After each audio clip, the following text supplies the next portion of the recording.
Hey guys, the final shape brought something up that's really interesting lore that I really want to talk about, and I was thinking about making a video on the topic before, and I was gonna like script it out and like make it like actually, somewhat decent, but instead, today I woke up with a fever in my heart that told me, hey man, just yap, just make the video. So that's what I'm gonna do. Today we're talking about the sword logic and the bomb logic, and kind of the goofy things about it. Namely, mostly, how it plays into the witness, its creation, its demise, a bunch of stuff like that. And again, this is all just like off the top of my head, not scripted, so if I get things wrong, which I probably will, you can let me know down below. Just don't bully me, I will come. And let's just let it rip. Let's get into this video. If you don't have 3 hours to spare to watch my video going over the entirety of Destiny's lore, and if you really don't have the time to watch Bife's much better 10-hour version of the entire history of Destiny, well, I got you. Sword logic and bomb logic are pretty simple to like really just terribly summarize. Sword logic basically is the idea that you are the sword and only one sword can remain. It's the final shape, the final pattern. It's different from the Witness's final shape. It's the Hive's final shape. Taught to them by the worm gods. They empower themselves through battle and conquest and just proving that they are better and that they are worthy of existence. Basically, you kill something, you gain its power. Like you sap its energy from it when you kill it, and it makes you more powerful. Bomb logic, on the other hand, is not the idea that you need to be the strongest one. It's the idea that many smaller forces can come together to make one bigger force, a larger force. And where we see the conflict between sword logic and bomb logic first, at least prominently, is the King's Fall raid. Which, if you didn't know, basically the final battle is just, our epic Reddit battle debate with Oryx about which logic is better, the sword or the bomb. And we prove that it's a bomb, not only by detonating light bombs, corrupted light bombs, but by being 6 people taking down a god, using multiple mechanics and things, being intricate, being small components to a larger framework of teamwork that takes us to the victory.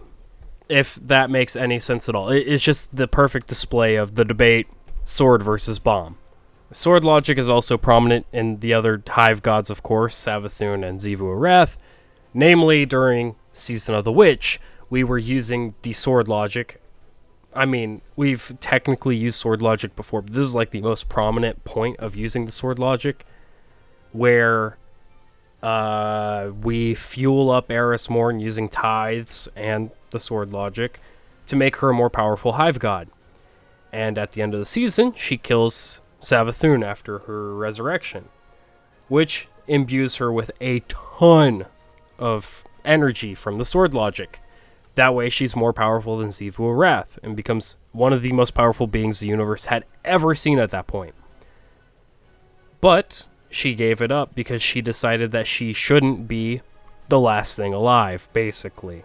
She just exiled Xivu Arath from her throne world instead of killing her to become more powerful. Which, spit in the face of the sword logic by showing mercy. So that was us taking part in the sword logic. If the sword logic is about cutting things down so that only the strongest survive, it's trimming the weeds from the universe. It's dead branches, gone, It's the winnowing of the universe, okay? It's the winnower's design. So the Vex also, to an extent, follow the sword logic. They just don't worship it like the Hive do, but they follow the same basic logic. They want to be the last thing alive, essentially. And Callus also carried this belief, at least for a time, but it was more so he wanted to watch the Witness fuck the universe. The bomb logic, though, also has some great examples of it occurring. Not only our Guardian defeating Oryx, or in the final battle against the Witness, it takes 12 Guardians using their ghost, focusing it into the Witness to destroy it. But also the witness is kind of an example of the bomb logic rather than the sword. Instead of it being one precursor that became the most powerful, the precursors gave themselves up to come together, a bunch of billions of individual components coming together to form one witness. Bomb. First knife. You know? So it's exacting the bomb logic while preaching the sword logic, but it is in itself a bomb. But it says that the Hive's sword logic is perverted anyways and not the true design of it, because it doesn't follow the final shape as the witness sees it, and the witness sees itself as the first knife of the winnower. But in and of itself, the witness doesn't follow the sword logic. They are the bomb in the bomb logic. In fact, I think it's a little weird. Well, they do bring up, sword logic and bomb logic in the campaign and the post-campaign stuff. But I think it's funny. I don't think it's intentional. I think it's just completely an accident, an absolute goof on Bungie's part. But I'm pretty sure, technically speaking, you can solo the witness fight in Salvation's Edge. I've seen people say you can. So I'm just running it that you can. So the boss is the bomb, billions of components coming together to form the most explosive, the most powerful being the universe has ever seen. Well, one of the most powerful beings.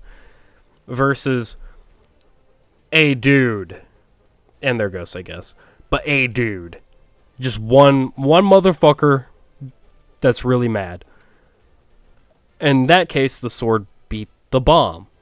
But, canonically, it was 6 guardians that went in and, put the witness in a weaker state so that we could play Excision, where 12 guardians go in, destroy more dissenters, disarming, taking components out of the bomb, to then use their ghosts to focus their own light, so in that case, it's not just 12 guardians, it's also the ghosts of 12 guardians, so 24 beings coming together, plus the traveler sharing its light into the guardian, who focuses their light through their ghost as a bomb to kill the witness.